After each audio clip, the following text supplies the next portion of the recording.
Hey, Burt Middleton, the Gout Killer, back again. This is part 5 of my review of the American College of Rheumatology's new gout guidelines. And we left off on slide number 12 of 16. This is a new post by Medscape, and I felt it was important to kind of go in and review a lot of this because I basically don't agree with a lot of it. So we're going to continue on. We just did 12 of 16 in the last of the video number 4, part 4, and we're going to move on to number 13.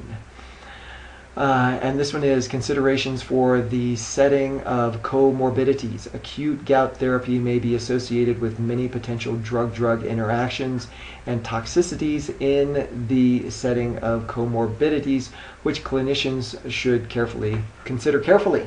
So, like if you have chronic kidney disease, I have one kidney, so, I'm not supposed to take ibuprofen, any kind of NSAIDs, COX-2 inhibitors, colchicine. So congestive heart failure, peptic ulcer disease, anticoagulation, antiplatelet therapy, diabetes, like corticosteroids make diabetes worse. Infection or infection risk, hepatic disease. There are a lot of different drugs that if you've got other things going on and you're getting gout, it's tough to figure out which drugs are going to help you. So again, the direction I've gone, that I've made incredible progress and been able to help a lot of other people with, is by looking toward natural remedies that actually treat the root cause of gout, which is it is an overly acidic inner body condition. Focusing just on the uric acid like all of these drugs do obviously doesn't work. Okay. We're going to move on here. This was 13 of 16. There are 16 slides. The last one is propaganda, and we'll talk a little bit more, and then we'll finish up here. So slide number 14 is anti-inflammatory prophylaxis. Given the high rate of gout attacks early in ULT, pharmacologic anti-inflammatory prophylaxis with oral colchicine or low-dose NSAID is recommended when initiating therapy. Colchicine should be dosed modestly at 0.5 to 0.6 milligrams 1 to 2 times per day in patients who are intolerant to or who have a contraindication to these agents. The ACR TFP endorses low-dose prednisone or prednisone below 10 milligrams per day. However, the TFP encourages carefully evaluating the need for such therapy given the risks of prolonged steroid use.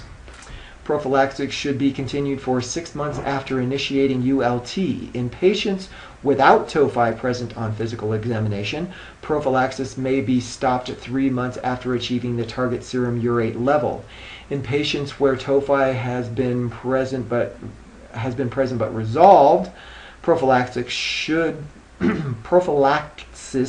should be continued for 6 months after achieving the target serum urate level. In all cases, prophylaxis should be continued while any signs of gout activity remain. Okay, what they're talking about, gout attacks early in urate lowering therapy. That means the gout attacks that you get when you first start up on allopurinol. Okay, so that's just something to be aware of. You need to follow your doctor's orders, and if you're taking allopurinol, you have to take it religiously. It works by cumulative effect. You can't just take it one day and not take it for a few days, and then take it a few days and not take it for a day. You have to take it every day for it to work. Now, when your uric acid levels come down to a more normal range, you need to keep taking it, okay? And even when they come down to your normal range, if you've been doing all the stuff that brought gout to you in the first place, you're probably still going to get gout attacks. Lowering your uric acid to a normal level every time they do a blood test is no guarantee that you're going to stop getting gout attacks. I know this for a fact personally and with countless other people that I've talked to. They've had the same experience. So, if you're going to have to go beyond that, you know, if you're already gotten so bad that you got tophi, like I did, like I've said in the other videos, 4 fingers on this hand, 2 fingers on this hand, one of my toes on my right foot, had to have it cut off. You think the pain of a gout attack is bad? Wait until you get your fingers operated on, your toes operated on. That is bad. So you really need to follow your doctor's orders with the idea in mind that you are going to improve your health through natural common sense measures of lifestyle changes so that you can get off of these drugs. You know, surprise your doctor and have him tell you you don't need this anymore. Okay, we're going to move on to slide number 15, the summary. In summary, the major recommendations of the ACR TFP include patient education, pharmacologic treatment to lower serum uric acid to below 6 milligrams per deciliter, prompt pharmacologic treatment of acute gouty arthritis, and pharmacologic prophylaxis against gout attacks when ULT is initiated. So, again, patient education.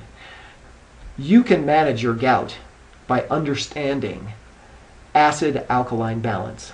Understand just the thought, just the concept that all of the different things that come through your mouth, the stuff that you eat, can create acidity in your body. The air that you breathe can create acidity in your body. If you have something like sleep apnea, where you don't breathe very well, when your blood oxygen saturation drops low, your blood becomes acidic, and it can become acidic for you and me with uric acid. There are different things that we breathe in the air, toxic chemicals, that add to the acidity of our inner body condition. There is stuff that you put on your skin, your hair, your shaving cream, your cosmetics, you know, if you're a mechanic, touching oil and grease, and like I was in the construction industry, touching lots of toxic chemicals. It creates toxicity in your body and reduces your kidney's ability to balance your pH, the pH chemistry, pH of your body chemistry. So that is where you're going with patient education. You know, if it's gotten too far, and it did for me, and I took the drugs and I slowly worked my way off of the drugs, that's what I've done. And so, you know, if you need to follow your doctor's orders, follow your doctor's orders until you get your test again and he says, wow, I don't know what you're doing, but you don't need this anymore.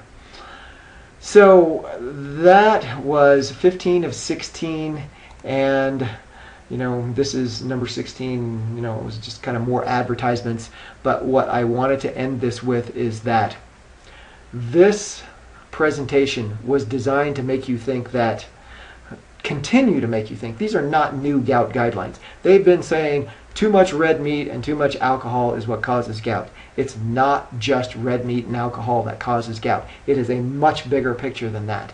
And to overcome gout, you have to look at that bigger picture and take a more common sense, holistic approach, which involves raising your body chemistry up into a healthier, more alkaline level. As an example, your blood pH is perfect at 7.365, slightly alkaline. 7.0 is neutral. There are so many things that are, including gout, that are taken care of in terms of improving your health when you start to look at your health from the perspective of acid-alkaline balance. So I'm Burt Middleton, the Gout Killer, and this has been my review of the American College of Rheumatology's new gout guidelines as presented by Medscape. Thank you.